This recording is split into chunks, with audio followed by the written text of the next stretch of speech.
This is the second of my series of updates on my largest diorama to date, Resident Evil: Escape from the Hive.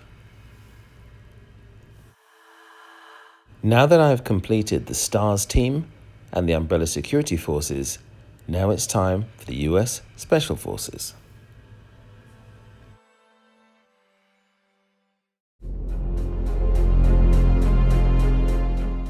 Painting a 7-color camouflage on a 2.5-inch high figure is a little bit of a challenge, but by the time I had done 35 to 40 of them, I'd got the hang of it, and it was actually quite good fun.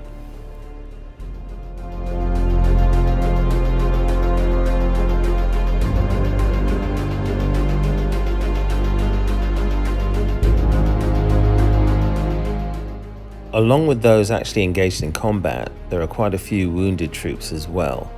It was the first time I've tried to paint these, and I was quite pleased with the results in the end.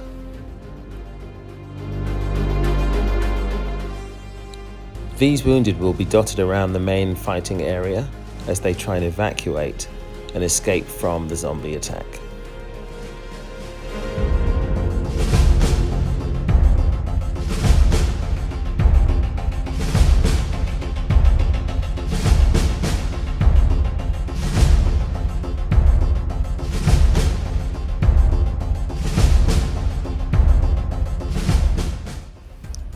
Building these figures is quite time consuming because, as you can see from the next shot, there are an awful lot of parts for each one, and I tried to keep it as accurate as possible.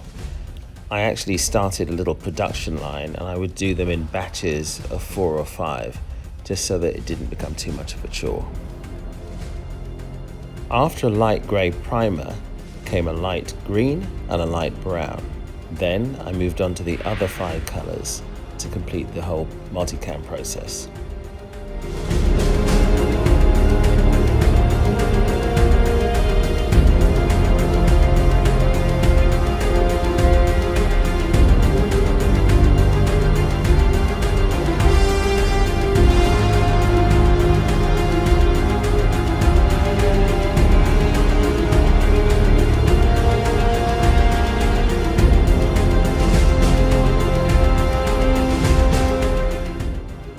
Obviously there are quite a lot of figures, but I do already have in my mind exactly where each one of them is going to go.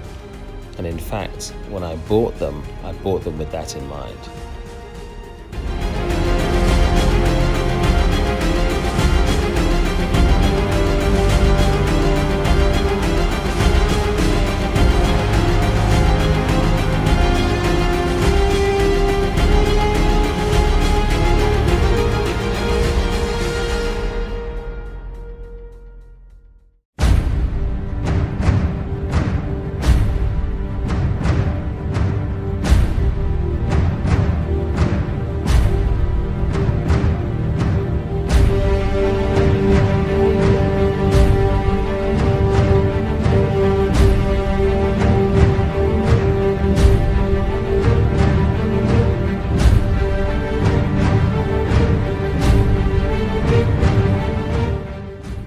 After painting all those figures, I felt like I needed some kind of break. So then I moved on to one of the vehicles that I need for the diorama, the Umbrella Corporation Humvee, driven by the Extraction Group.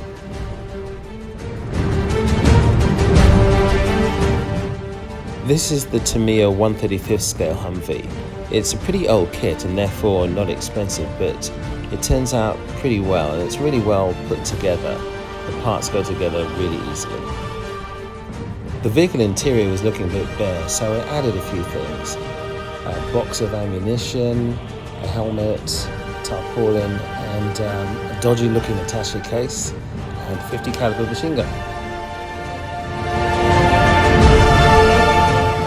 The gunner and the driver are actually Russian military figures that I repurposed as Umbrella security staff.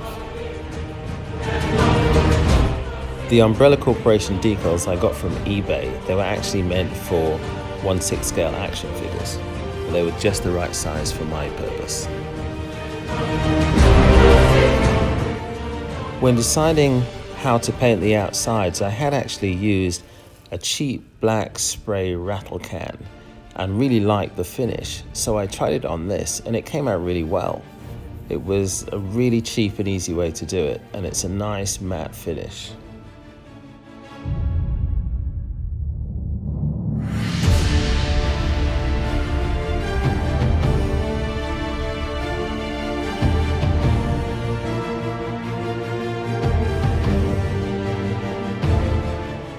Enjoying my break from painting figures, I thought I would do another vehicle, and this is the largest vehicle in the diorama.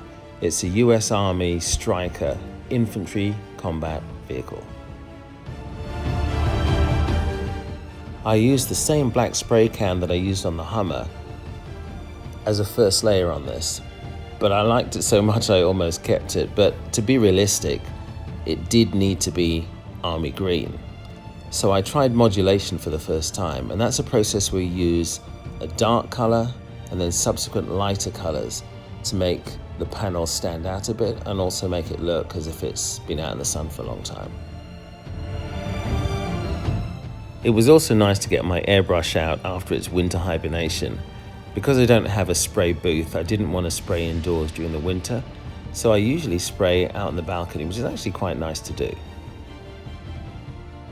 I placed a couple of the completed figures near it just to see how it would look, and then I finished it off. And here you can see it with all the stowage, with the proper crew, and it's been weathered and made to look muddy. I was really pleased with the process and how it came out, just as I imagined it.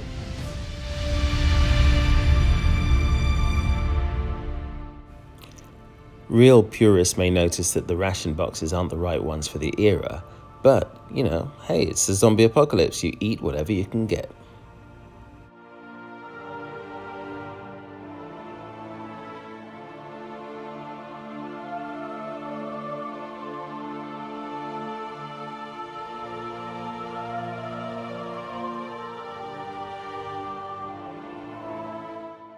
To complete this component of the diorama, I had to make the crew and also the National Guard troops that they're bringing in to support the soldiers under siege in the Hive.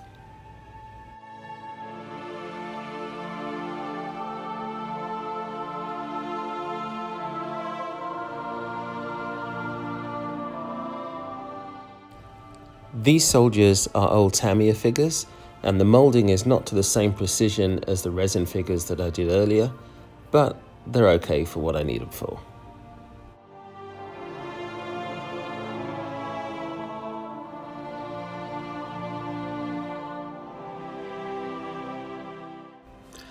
Over the next few weeks, I've got to make an awful lot of zombies. I think there are about 120 of them.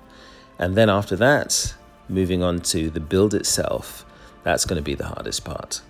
But I'm kind of looking forward to it. Thanks for watching.